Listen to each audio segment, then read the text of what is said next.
We are doing funnel cakes, and I want to tell you a fail.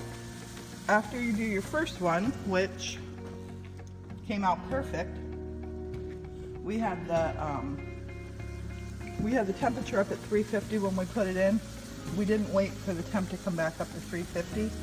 We poured in the next funnel cake, and you can see what we have. We have a funnel mistake, not a funnel cake. So just a little tip, if you're making these at home, you have to let your fat come back up to 350 before you put your next one in.